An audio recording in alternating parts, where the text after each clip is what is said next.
Bonjour.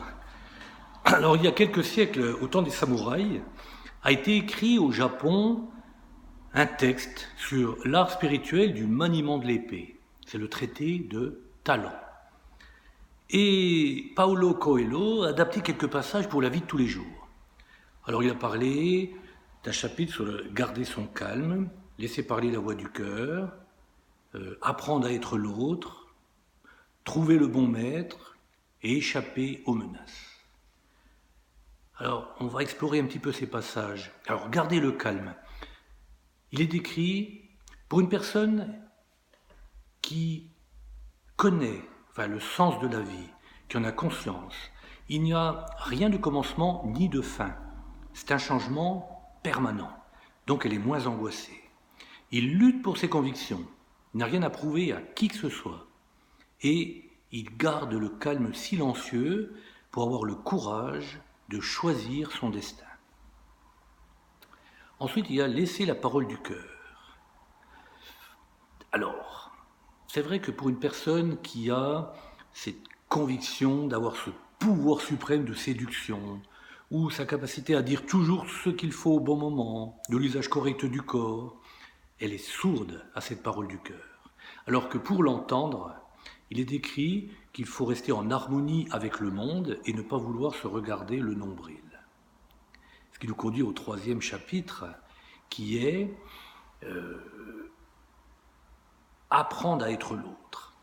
Alors c'est vrai que si nous nous tournons, c'est la tendance qui est de se tourner principalement vers nous-mêmes, nous oublions une chose, c'est que pour atteindre nos objectifs, nous avons besoin des autres. Alors c'est très bien, très intéressant d'observer le monde, mais il faut apprendre à être l'autre pour que nous accompagnions leurs pensées.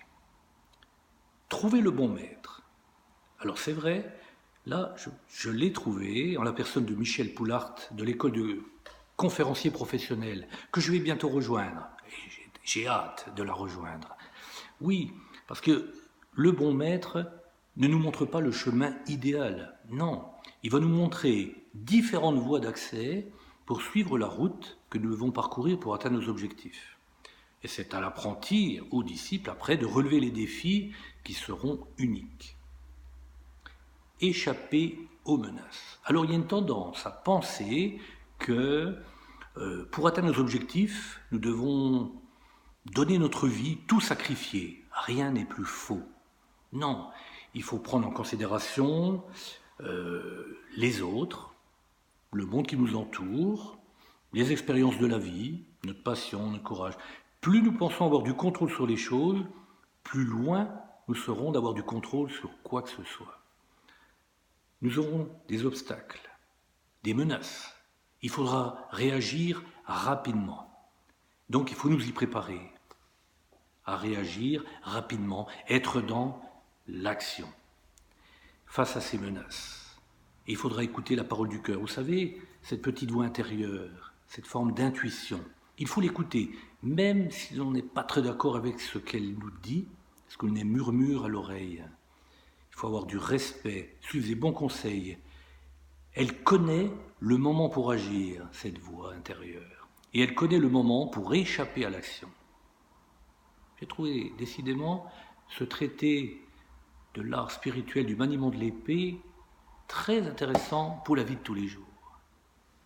Enjoy! À demain!